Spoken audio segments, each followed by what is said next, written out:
এটা গুৰুত্বপূৰ্ণ বিধানসভা সমষ্টি হৈছে মাহমৰা বিধানসভা সমষ্টি।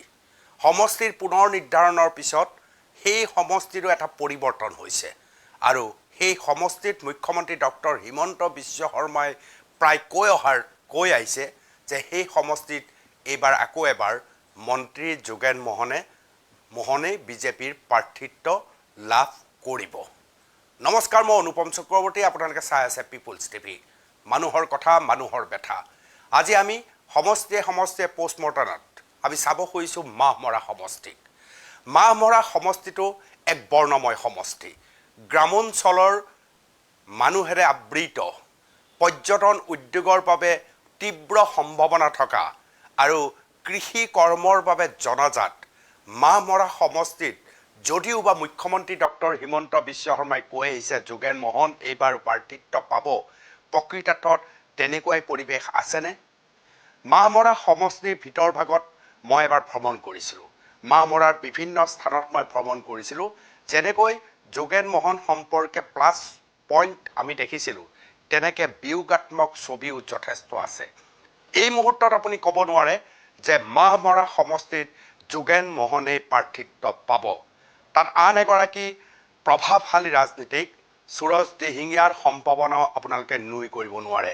এক প্ৰকাৰ ক'ব পাৰে সুৰজ দিহিঙীয়া আৰু যোগেন মোহনৰ মাজত এখন ভিতৰুৱা সাংঘাতিক ধৰণৰ প্ৰাৰ্থিত্বৰ যুঁজ চলি আছে। কিছুসংখ্যক বিজেপিৰে কিছু সংখ্যকৰ যোগেন মোহনৰ কাষত থকাৰ বিপৰীতে সুৰজ দিহিঙীয়াৰ ওচৰতো বহু বিজেপিৰ কৰ্মী কিন্তু এই মুহূৰ্তত আছে। সুৰজ দিহিঙীয়া এসময়ত আছিল কংগ্ৰেছৰ নেতা, তাৰ পৰৱৰ্তী সময়ত তেওঁ বিজেপিলৈ গমন কৰে আৰু বিজেপিত তেখেতৰ প্ৰভাৱ যথেষ্ট গুৰুত্বপূৰ্ণ। বহুতে কয় মুখ্যমন্ত্ৰী ডক্টৰ হিমন্ত বিশ্ব শৰ্মাৰ একেবাৰে কাষৰ মানুহ হৈছে সুৰজ দিহিঙীয়া। আপুনি মাহমৰা সমষ্টিৰ বিভিন্ন স্থানত যদি পৰিভ্ৰমণ কৰে, এই মুহূৰ্তত আপুনি শুনি থকা কথাতকৈ তাত গৈ অনুভৱ কৰিব যে সুৰজ দিহিঙীয়া তাত কিমান প্ৰাসংগিক, যথেষ্ট প্ৰাসংগিক। তেওঁ যিমানে প্ৰাসংগিক হৈ আছে, সিমানেই যোগেন মোহনৰ প্ৰতিষ্ঠান বিৰোধী ঢৌৱে যথেষ্ট সমস্যাত পেলাব যেন অনুমান কৰা হয়। যোগেন মোহনৰ বিৰুদ্ধে কেইবাটাও অভিযোগ ইতিমধ্যে সন্মুখলৈ আহিছে। বিশেষকৈ প্ৰতিষ্ঠান বিৰোধী ঢৌ মাহমৰা সমষ্টিৰ বহুত মানুহে যোগেন মোহনৰ কিছু কাম কাজত অসন্তুষ্টি প্ৰকাশ কৰা যেন দৃশ্যও আমি দেখিবলৈ সক্ষম হৈছোঁ। বাট পথ উন্নয়ন, দলং নিৰ্মাণ ইত্যাদিৰ ক্ষেত্ৰতো মাহমৰা সমষ্টিত যেনেকৈ এটা পৰিৱৰ্তন হ'ব লাগিছিল, ঠিক তেনে এক পৰিৱৰ্তন এই মুহূৰ্তলৈকে কিন্তু হোৱা নাই। মই নিজে মাহমৰা সমষ্টিত উপস্থিত হৈ এটা পথত গৈ থিয় হৈছিলোঁ। অকণমান দৃশ্য আপোনালোকক দেখুৱাই লৈছোঁ। মই উপস্থিত আছোঁ মাহমৰা সমষ্টিত। মাহমৰা সমষ্টিৰ মৰাণ ৰাঙলী পথত এই মুহূৰ্তত মই উপস্থিত আছোঁ।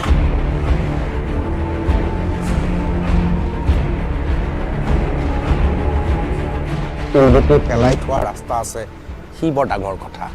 এই কথাবোৰে বহুত স্থাপন কৰে, কাৰণ এতিয়া বিভিন্ন আঁচনিৰে সমৃদ্ধ হৈ আছে সমগ্ৰ অসম। এক প্ৰকাৰ আঁচনিৰ ওপৰতে নিৰ্ভৰশীল আৰু এই পথ নিৰ্মাণৰ বাবেও বিভিন্ন উপায় অৱলম্বন কৰা হৈছে। তাৰপিছতো জ্যেষ্ঠ মন্ত্ৰী যোগেন মোহনৰ সমষ্টিতে এনেকুৱা পথ দেখুৱাটো দেখিবলৈ পোৱাটো নিশ্চয় দুৰ্ভাগ্যজনক। মই উপস্থিত আছোঁ মাহমৰা সমষ্টিত। পথৰ নমুনা আপোনালোকক দেখুৱাইছোঁ। এটা সুদীৰ্ঘ গ্ৰামাঞ্চললৈ গুচি যোৱা বাটত পথটোত এনেধৰণৰ দুঃসহ পৰিস্থিতি মই নিজে দেখি আহিছোঁ। আনকি এখন দলং পৰ্যন্ত তাত নিৰ্মাণ হোৱা নাই। দলংখন নিৰ্মাণ হ'ব বুলি এটা দীঘলীয়া সময় ধৰি কৈ অহা হৈছে যদিও সেই দলং নিৰ্মাণ হোৱা নাই। ঠিকাদাৰে সেই দলং নিৰ্মাণ কৰা নাই। অৰ্থাৎ এই ঠিকাদাৰে দলং নিৰ্মাণ নকৰাৰ ফলত প্ৰশ্ন উত্থাপন হৈছে যোগেন মোহনলৈ। জ্যেষ্ঠ মন্ত্ৰী, কেবিনেট পৰ্যায়ৰ মন্ত্ৰী যোগেন মোহনৰ সমষ্টিত আজিৰ তাৰিখতো এখন দলং এনেকৈ পৰি থাকিব, সেয়া কেনেকৈ বিশ্বাসযোগ্য?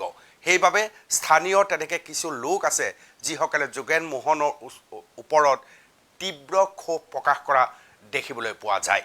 আৰু ইয়াৰেই সুযোগ এক প্ৰকাৰ সুৰজ দিহিঙীয়াৰ ওচৰত আহিছে বুলি ক'লেও বঢ়াই কোৱা নহয়। সুৰজ দিহিঙীয়াই ইতিমধ্যে সমষ্টিৰ বিভিন্ন স্থানত ভ্ৰমণ কৰিবলৈ আৰম্ভ কৰিছে আৰু এই ভ্ৰমণত যথেষ্ট যোগাত্মক ৰূপ দেখিবলৈ সক্ষম হৈছে। মাহমৰা সমষ্টিটো গ্ৰামাঞ্চলেৰে আবৃত সমষ্টি। এই সমষ্টিত চাহ বাগান এক প্ৰকাৰ মাহমৰা সমষ্টিৰ অন্যতম হৃদস্পন্দন বুলি আপোনালোকে ক'ব পাৰে। মাহমৰা সমষ্টিৰ কেইবাটাও প্ৰশ্ন উত্থাপন হৈছে যোগেন মোহনৰ বিৰুদ্ধে। কেবিনেট পৰ্যায়ৰ মন্ত্ৰী হোৱাৰ ভিতৰতো যোগেন মোহনৰ প্ৰথমটো আটাইতকৈ ডাঙৰ সমস্যাটো হৈছে যে তেওঁৰ শাসনৰ সময়ত তেওঁ বিধায়ক হৈ থকা সময়খিনিত পৰিয়ালবাদ সাংঘাতিকভাৱে চলিছে। অৰ্থাৎ তেওঁৰ পৰিয়ালৰ বহু মানুহক অত্যাধিক তেওঁ সুযোগ দিছে বুলি অভিযোগ উত্থাপন হৈ আহে। অভিযোগৰ ভিতৰত তেওঁৰ পৰিয়ালৰ কেইবাজনো মানুহৰ নাম উল্লেখ কৰিছে। তেওঁৰ পুত্ৰ, তেওঁৰ খুলখালীয়েক ইত্যাদি ইত্যাদি বিভিন্ন মানুহৰ নাম ওলাইছে। আনকি এখন বাগিচা লিজত লোৱাৰ প্ৰসংগটো আহিছে, য'ত ডিপলিং চাহ বাগিচা নামৰ সেই বাগিচাখনত শ্ৰমিকে ৰাজপথত প্ৰতিবাদ কৰিবলগীয়া পৰিস্থিতিও সৃষ্টি হোৱা বুলি অভিযোগ সদায় উত্থাপন হৈ আছে। শেহতীয়াভাৱে আমি দেখিবলৈ সক্ষম হ'লোঁ যে আন এখন বিশেষ চাহ বাগিচা, যিখন চাহ বাগিচাত চেপন পঞ্চায়তৰ অন্তৰ্গত ডুমৰ দলং বাগিচা বুলি কোৱা হয়। ডুমৰ দলং বাগিচাত শেহতীয়াভাৱে আন এক অভিযোগ উত্থাপন হৈছে আৰু আমাৰ সন্মুখতে অভিযোগ তেওঁলোকে কৰিছে, শতাধিক পৰিয়ালে অভিযোগ কৰিছে যে শ্ৰমিকক নিজা প্ৰাপ্য অনুদান তেওঁলোকে নাপায় আৰু তেওঁলোকে ক্ষোভ উজাৰিবলৈ আৰম্ভ কৰিছে। অৰ্থাৎ কেবিনেট মন্ত্ৰী এজন, গুৰুত্বপূৰ্ণ মন্ত্ৰী পদত থকা আৰু মাহমৰা সমষ্টি চাহ বাগানেৰে আবৃত, তাতেই যদি শ্ৰমিকে অসন্তুষ্ট কৰিবলগীয়া হয়, তেতিয়াহ'লে নিশ্চিত আপুনি হ'ব লাগিব যে ক'ৰবাত যোগেন মোহনৰ কামৰ খতিয়ান ফুলকৈ প্ৰকাশ পাইছে। মই দেখুৱাব খুজিছোঁ আপোনালোকক যে চাহ বাগিচাৰ কিছু শ্ৰমিকে কেনেধৰণে পিপুলছ টিভিৰ সন্মুখত অভিযোগ উত্থাপন কৰিছিল। 1000 টকাৰ আঁচনি কৰি দিছে আৰু মানুহবোৰে সুধিছিলে, তেতিয়া কৈছিলে যে তোমালোকে কাম নাই কৰা, ৰেজিষ্ট্ৰেশ্যন নম্বৰ লাগিব। তেতিয়া কৈছে ৰেজিষ্ট্ৰেশ্যন নম্বৰ লাগিব আৰু ৰেজিষ্ট্ৰেশ্যন নম্বৰ নথকাৰ বাবে তোমালোকক দিয়া নহ'ব। তাৰ পাছত দেখিছোঁ ক্লাছ 9, 10ত পঢ়া তেওঁলোকৰ ফেমিলিৰ গোটেইখিনি মানুহ পাইছে। সেইটো কাৰণে মানে সেইবোৰ মানুহ বাগানত সৰুৰ পৰা কাম কৰা আৰু কাম কৰিও 5000 টকাটো নাপালে আৰু যিবোৰে মানে উঠি অহা ল'ৰা ছোৱালীবোৰে পাইছে, সেইটো কাৰণে সেইবোৰ মানুহে দুখ প্ৰকাশ কৰিছে। মই বিচাৰিছোঁ ইমান 58 বছৰ কাম কৰিলোঁ, ভগৱানক শ্ৰদ্ধা কৰিলোঁ, মানে ৰিটায়াৰমেণ্ট হৈ গ'ল মোৰ, মানে পেঞ্চন পইচা পোৱা নাই হা। তাৰপিছত কি হ'ল, এই যোনটো পইচা যে সোমাইছে যে 5000, এইটো মই পইচা পোৱা নাই, মইতো পাব লাগে। যোনে ভগৱানত ভৰি দিয়া নাই সি পাইছে, আমি কেনেকৈ নাপাওঁ হে। ইমানটোৱে কৈছোঁ, মানে ইমানটোৱে বিচাৰিছোঁ। কাম কৰিছোঁ, পাৰ্মিটো কৰিলোঁ, তেতিয়াহ'লে মোৰ নামটো কেলৈ অহা নাই, মোৰ কাগজটো কেলৈ অহা নাই। এটা ঘৰৰ মানুহ 4টা 5টা পাইছে আৰু আমি একোৱে পোৱা নাই। সদায় দিয়ে আছোঁ, লেকিন আমাৰ 5 কেজি চাউল হৈ আছে আৰু বাদ বাকী একোৱে নাই। এই দৃশ্য আপোনালোকে দেখিলে চৰাইদেউ জিলাৰ মাহমৰা সমষ্টিৰ চেপন পঞ্চায়তৰ অন্তৰ্গত ডুমৰ দলং বাগিচাৰ শতাধিক চাহ বাগিচাৰ পৰিয়ালৰ ক্ষোভ। এই ক্ষোভে যথেষ্ট সমস্যাত নিশ্চিতভাৱে পেলাব যোগেন মোহনক, কাৰণ এই ক্ষোভ আমি দুখন বাগিচাৰ ক্ষেত্ৰত একেধৰণে দেখিবলৈ সক্ষম হ'লোঁ। যোগেন মোহনৰ আৰু এক ডাঙৰ সমস্যা হ'ল, তেওঁৰ পৰিয়ালৰ কোনোবাই যদি ঠিকা পাইছে, তেতিয়াহ'লে কোনোবাই নিজাববীয়াকৈ প্ৰতিষ্ঠান আৰম্ভ কৰিছে।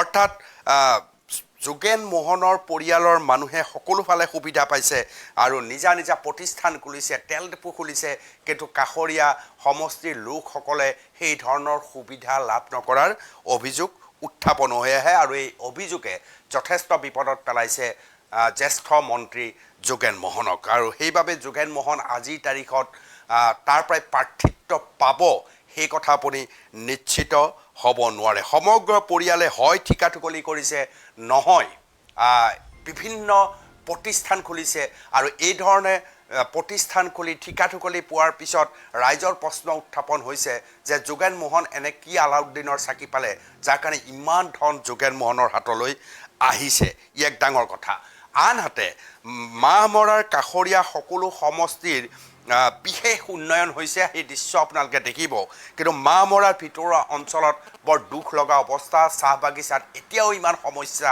শ্ৰমিকে এতিয়াও ক্ষোভ উজাৰিবলগীয়া পৰিস্থিতি মাহমৰা সমষ্টিত লেখত ল'বলগীয়া এটাও বিশেষ প্ৰকল্প যোৱা 10 বছৰত হোৱা নাই সেইটো আটাইতকৈ ডাঙৰ প্ৰশ্ন গতিকে এনে পৰিস্থিতিত দলীয় কৰ্মীসকলো হতাশ হ'বলগীয়া হৈছে বিজেপিৰ দলীয় কৰ্মীসকলে বিভিন্ন ঠাইত প্ৰশ্নৰ উত্তৰ দিবলগীয়া হৈছে আৰু উত্তৰ তেওঁলোকৰ হাতত নাথাকে এনে পৰিস্থিতিত বহু বিজেপিৰ কৰ্মীয়ে মাইনাছ যোগেন মোহন এইবাৰ মাহমৰাক বিচাৰিছে তেনেকুৱা ধৰণৰ অনুভৱ হয় আনকি এই অভিযোগো উত্থাপন হয় যে যোগেন মোহনৰ পৰিয়ালৰ মানুহে কেৱল মাহমৰাতে নহয় ডিব্ৰুগড় পৰ্যন্ত নিজৰ ব্যৱসায় প্ৰসাৰ সাধন কৰিছে বুলি অভিযোগ উত্থাপন কৰা হয় আৰু মন কৰিব যোগেন মোহনৰ বাবে আৰু কিয় ভয়ংকৰ পৰিৱেশ 2016 আৰু 2021 চনৰ বিধানসভা নিৰ্বাচনত যোগেন মোহন বেছি ব্যৱধানত জয়ী হ'ব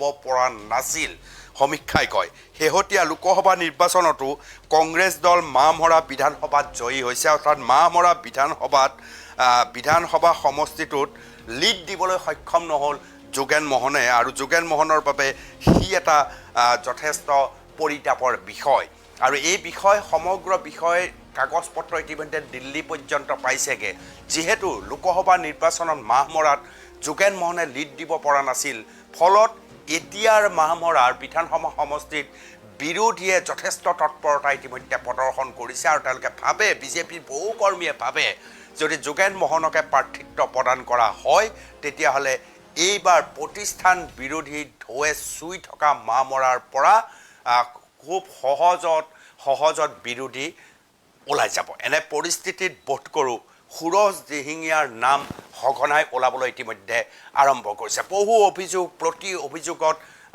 এক প্ৰকাৰ দিক বিদিক শূন্য হৈ পৰিছে যোগেন মোহন বা যোগেন মোহনৰ সমৰ্থকৰ সংখ্যা কমি আহিছে বিজেপিতেই এনে বহু ভাগৰ জন্ম হৈছে যিয়ে যোগেন মোহনক এইবাৰ প্ৰাৰ্থিত্ব নিবিচাৰে এজন মই ভদ্ৰলোকক লগ পাইছিলোঁ সাধাৰণ জনতা যিয়ে যোগেন মোহনৰ ওচৰত ক্ষোভ প্ৰকাশ কৰিছে কাৰণ তেওঁৰ পুত্ৰক এটা চাকৰি দিম বুলি চাকৰি নিদিলে মাহমৰা সমষ্টিৰ বহু ঠাইত সেই দৃশ্য আপুনি দেখিব মই তেওঁৰ বক্তব্য আপোনালোকক শুনুৱাই লৈছোঁ নাহাৰবি গাঁওৰক্ষী বাহিনীৰ গঠন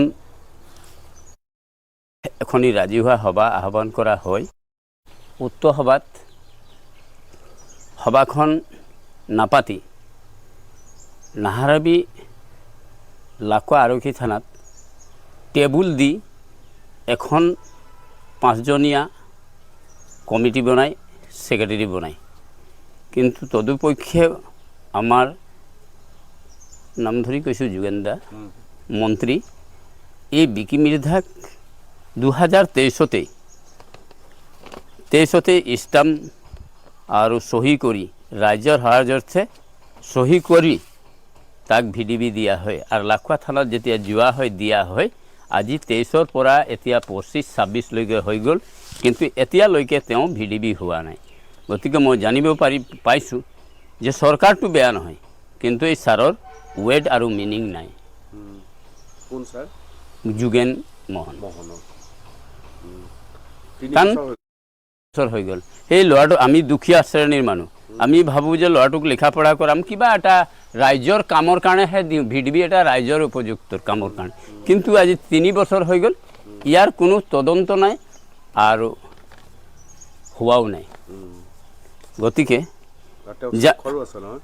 তাৰ স্বাক্ষৰ আছে ষ্টাম্প আছে এইখন আপুনি এইখিনি ধৰিব পাৰি ষ্টাম্প লগাই দিম ষ্টাম্প আছে সহি আছে আৰু একো আজিলৈকে হোৱা নাই নাহাৰবি গাঁওৰক্ষী বাহিনীৰ প্ৰতি অভিযোগৰ বাবে যোগেন মোহন কিছু পৰিমাণে অস্বস্তিতো পৰিছে আৰু বিপদতো পৰিছে কেইবাটাও কথাত পৰিয়ালবাদ তেওঁৰ বাবে এক ডাঙৰ সংকট হৈ আহিছে বিজেপিৰ মাজতে ক্ষোভ কিছু সংখ্যক তেওঁৰ হাতত আছে কিছু সংখ্যকে তেওঁৰ বিৰুদ্ধাচৰণ কৰিছে আৰু বিৰুদ্ধাচৰণ কৰি কাৰ কাষলৈ গৈছে এই কথা স্পষ্ট হোৱা নাই কিন্তু এনেধৰণৰ পৰিস্থিতিয়ে সুৰজ দিহিঙীয়া নামৰ আন এগৰাকী প্ৰাৰ্থিত্ব প্ৰয়াসীক যেন প্ৰাসংগিক কৰি পেলাইছে। ইয়াৰ লগতে বিজেপিৰ মাজত দুভাগোৱা পৰিস্থিতি, চাহ বাগিচাৰ শ্ৰমিকৰ মাজৰ অসন্তুষ্টি আৰু পৰিয়ালবাদে গ্ৰাস কৰা যোগেন মোহনৰ বাবে মাহমৰা সমষ্টিত এইবাৰ প্ৰাৰ্থিত্ব পোৱাটো সম্ভৱনে?